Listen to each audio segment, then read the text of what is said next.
Time to hear from the Defence Minister, Peter Dutton. Now, he's actually stuck in home isolation in Queensland himself due to the fact that he was in Perth earlier in the week. I spoke to him just a short time ago, and to take us there, here was the West Australian Premier, Mark McGowan. We'll obviously look at what facilities are out there, but bear in mind, we currently run 9 or 10 hotels, or 9 hotels with another one coming online shortly, to cater for returning Australians. As I've said repeatedly, this is an obligation the states have put upon us. Facilities like Curtin Air Base or Christmas Island or Garden Island or Yonga Hill, the Commonwealth won't use them. So the states are doing the best we can in light of the facilities we have that were not built for these purposes. Peter Dutton, welcome to the program. Now, you criticised Queensland's 3-day lockdown a few weeks ago. You described it as a panicked move from Anastasia Palaszczuk. How would you describe this decision from the West Australian Premier? Well, good morning, David. Look, I think we need to have a look at the facts here. The facts are that the Premiers agreed last year on medical advice to conduct the hotel quarantining in the way that they're doing. I'd love to tell you that air bases or the Christmas Island facility is fit for purpose, but it's not. The accommodation is quite austere at our air bases. There's not the segregation of facilities such as the mess and where people need to come together in blocks for showers or toilets or whatever it might be. It just is not fit for purpose. And what, Mark too difficult to make under pressure is he doesn't want to be. Sorry, too difficult to make those facilities appropriate. Well, again, David, I mean, if you're talking about tented facilities, which you would need, our air bases don't hold thousands of people. So this has all been looked at by the Premiers, and Mark McGowan has made a mistake with the Mercure Hotel. Nobody's been critical of him for that. So he doesn't need to be defensive. He doesn't want to be the next Dan Andrews where they had significant problems. They've got other hotels that have been perfectly fit for purpose. WA had already identified that the Mercure wasn't fit for purpose, and so they're moving away from that. I'm not critical of that. The lesson's been learned and they can move on from that. But the Commonwealth doesn't have the tens of thousands of police officers, for example, or indeed the health systems. The states run public hospital systems, and that's their responsibility. And on all of the medical advice that was received by Mr McGowan and the other premiers and chief ministers 12 months ago, the hotels were the most fit for purpose, and obviously the Commonwealth's provided support to the Northern Territory in the form of Howard Springs, and will continue to bring people back, and that has worked very effectively in the tens of thousands. People have come back through hotel quarantine. It's been effective. There have been some blips, and we'll work with Mr McGowan to move away from the Mercure Hotel into another one. As he pointed out in his own words, there are 7 or 8, 9 hotels that are working perfectly fine in WA at the moment, and we'll work with them. Let's move on. You're obviously unable to attend Anzac Day services yourself, along with many others, of course. This year, I suspect many are reflecting on Australia's long involvement in Afghanistan. There is still a lot of debate about the decision to withdraw our troops from Afghanistan. You said the other day, we haven't had a 9/11 style attack in 20 years because of our efforts there. What happens if the Taliban regains control and Afghanistan again becomes a breeding ground for international terrorism? Well, David, we'll act in our best interest, which is what we've done in joining our alliance partners, in particular the United States. We need to make sure that the alliance with the United States, with the United Kingdom, our other Five Eyes partners, is as strong as it's ever been. And we've strengthened it by being there alongside those allies. And I honestly believe that we truly pay tribute this Anzac Day to the 39,000 men and women of the Australian Defence Force, 41 of whom gave their lives in this cause. Because they have continued the fine traditions of the original Anzacs. They've served their country well with distinction and honour, and we really pay tribute not only to them but to their families as well. And we continue to enjoy the lifestyle that we do in our country because of their efforts. And if there is an issue with the Taliban, as the United States has already, I think, demonstrated, they will have an ongoing commitment to dealing with that. And if we believe that if there's a resurgence or if there's the ability of a terrorist attack in our country, then we will do whatever is humanly and legally possible to keep our people safe. Does that mean we could go back in? Well, in 20 years' time, could we go back in? That would be a decision for future governments. But if we saw I'm not saying in 20 years' time. I'm saying if we see something sooner brewing in Afghanistan, is there a prospect of going back? Well, I think it's very unlikely, David. I think the fact is that there's been a withdrawal now. I think President Biden's been very clear about the position of the United States, and obviously that's a decision for the US, and we don't have any plans to go back in, and I can't see how that's possible in the foreseeable future. I think there would be a different way of dealing with those threats than troops on the ground. Australia's legacy in Afghanistan also includes serious allegations of war crimes. Your predecessor, Linda Reynolds, said after reading the Brereton report, which detailed these allegations, she felt physically ill. Minister, have you read the unredacted report, and what was your reaction? I've read, there are 3 versions of the report, David, so I've read the middle version, if you like, which contains some redaction around names because I'd been responsible for setting up the Office of Special Investigator, and that process is underway at the moment, so I'd had some awareness, and obviously having sat around the National Security Committee for some of these discussions, I've had pretty reasonable awareness of these matters, and I've read through the version of the Brereton report. So what did you make of it? And yes, I mean, there are very confronting. Well, there are very confronting issues, and if the allegations are proven, then people have a very serious consequence to pay. But there's a criminal investigation process that's underway by the OSI at the moment. And you talk about our legacy in the Middle East. We also stopped young girls from being slaughtered. We stopped people from being butchered, and we allowed young girls to be educated.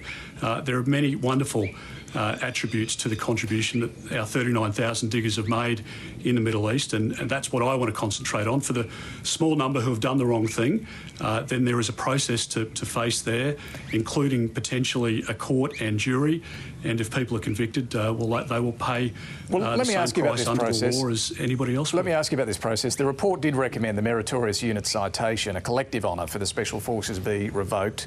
Justice Brereton said the conduct he uncovered was disgraceful, not meritorious. The Chief of Defence, Angus Campbell, agreed there was a need for collective accountability. The Chief of Army said if we knew then what we know now, the unit would not have received or been put forward for a meritorious unit citation. You, however, have overridden this decision. I'm interested why you did that and what approach you will take as Minister to overriding command decisions of the Chief of Defence.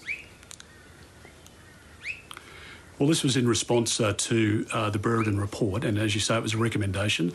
I don't agree with the recommendation nor the decision that was made. I looked at all of the facts. I've read the Brereton report, as we've just discussed, and I've canvassed widely, including with the Prime Minister, but with many of our defence personnel as well. And I don't believe that you could go back to any period in history, frankly, and say that all of those that have received a unit citation to the last man or woman have conducted themselves with 100% clarity around their own conduct, etc. Now, there are serious allegations that have been made, and I don't detract from those at all. But as I say, we've set up an Office of Special Investigator. There are 75 investigators. It's led by a very distinguished judge, and we have a capacity to deal with this and to make sure that people are held to account. But I'm just more interested in... For the vast majority of the 3,000... I appreciate that process, but I'm just more interested in your view as Minister as to how and when you will override the Chief of Defence. This is a pretty big deal to do that. Well, when I think it's in the best interest of the Australian Defence Force, David, that's when I'll do it. And I believed it was in the best interest of our defence personnel and of the organisation. And I also believe very strongly that for the 3,000 who were recognised during this process, that the vast majority of them have done the right thing. They've acted with distinction. They have served our country with pride. We're incredibly proud of that service. And for those who have done the wrong thing, they will have a price to pay, and including having a line drawn through their name so that they are not eligible for this unit citation. But the actions of those should not taint the actions of the vast majority who have served our country with distinction and for which we should be very grateful. Let me turn to the next potential conflict. Defence is required to play a lot of different roles at the moment, whether it's humanitarian missions, search and rescue missions, bushfire relief. They're playing a role in some of the COVID hotel quarantines and so on. But here's the question. Your colleague Andrew Hastie's been talking a bit about this. Is Defence prepared to fight a war in this region? Indeed, a war that could involve defending Australia, a low risk perhaps, but how prepared is Defence for that? Well, a couple of points, David. Obviously, we're in peacetime and we want to stay in peacetime, and that's the objective of any minister, of any government, of any people. And I want to make sure that we can do all we can to preserve that peace. And obviously, the government has excellent relations with countries in our own region, but right around the world. The second point is that there is a high level of preparedness, as there should be, as there always will be, for our Australian Defence Force to meet the threats that we see in our region toward our country against our allies. And we're making a near $300 billion investment over this decade to provide the Australian Defence Force with the support that they need. And the training is exemplary, and our allies, as much as our adversaries, know the strength of the Australian Defence Force. And I've been very clear in not only saying we've got the back of our Australian Defence Force personnel, but also that we will arm them and skill them with everything they need. So there will not be a gap when it comes to the submarines? No, there won't, because we can push out the life, we can extend the life of the existing Collins class. They are, as I say, an incredibly important and capable asset, and we'll make sure that we have that capacity. What about the French Naval Group submarines, the 12 new attack submarines you talk about? We have heard about disputes over design and cost and local suppliers being used and so on. Can you give us a guarantee you will still stick with this big contract, or is there a prospect that it might be ditched? Well, I've met with the chairman, and as I say, I've had extensive briefings now from Defence, still with more to come, because there are many questions that arise from these briefings, as you would expect. So I've got more detail to go through. I want to see the subs delivered on time and on budget, and I've been very clear.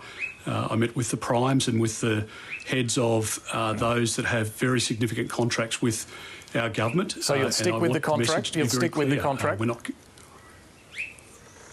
Well, if it can be delivered and if there's performance under the contract, then yes, we will. But like with any contract that the Commonwealth enters into, those people that have contracted with us know that we are going to hold them to the conditions of the contract. And if there are penalties to pay or there's other action that we can take, that will happen. So, are you looking at any other options, any other submarine options? Previously. I'm looking at this one, and that's where we're concentrating at the moment to make sure that those commitments that have been provided can be met. Two of your former colleagues, Tony Abbott and Christopher Pyne, didn't always agree on everything, but they both now believe the prospects of a battle over Taiwan are growing, could happen quite soon. Do you share that view? I don't think it should be discounted. I think China has been very clear about the reunification, and that's been a long-held objective of theirs. And if you look at any of the rhetoric that's coming out of China from spokesmen, particularly in recent weeks and months, in response to different suggestions that have been made, they've been very clear about that goal. And but again, nobody wants to see. How do you view that? How do you view that? I mean, we've seen a lot of aggression from China with incursions into Taiwan's airspace, live-fire Navy drills off the coast of Taiwan. How do you view all that? I just think people need to be realistic about the activity. When there's militarisation of bases across the region, obviously there's a significant amount of activity, and there's an animosity between Taiwan and China. And for us, we want to make sure that we continue to be a good neighbour in the region, that we work with our partners and with our allies, and nobody wants to see conflict between China and Taiwan. Or are there red lines as far as Australia's concerned? Well, David, I just think at the moment the most important thing for us to concentrate on is continuing those good relations. We have good relations with a number of countries, including China, very important trading partner. We have an incredible diaspora community here in Australia, people that have contributed to our country over generations that are incredibly important Australians, but we do have a difference of opinion with the ideals of the Communist Party of China. Let's be very frank about it. Well, a couple just quickly. The government did this week cancel Victoria's Belt and Road Initiative deals with Beijing. Why haven't you done anything about the Port of Darwin lease signed by the Northern Territory CLP government with a Chinese company back in 2015? Well, there are, literally thousands of these cases to look at, and the Defence Minister is, the Foreign Affairs Minister is working through all of that. So that's being looked at? The advice from Defence in relation to any of these matters will be taken into consideration by Maurice, and then decisions will be made. So I'm not preempting or suggesting that that she's looking at it. I think it's a question for Maurice to look at these individual cases. If it's not in our national interest, then obviously she'll act. And I think Maurice has done exactly the right thing here. So our sovereignty is incredibly important, and our values are important, and I don't think anybody would argue with that. Final one. You're the 6th Defence Minister since the Coalition came to office. Continuity's been a bit of an issue. Will you be running again at the next election and seeking to continue as Defence Minister? Yes, yeah, absolutely, David. So I've already announced that, so I'd be happy to give you a scoop, but I've already been very clear about that. Despite 20 years now in Parliament and looking much older, I am only 51 this year, so I'm hoping that I've got a few years left in me yet. Defence Minister Peter Dutton, thank you. Thanks, David.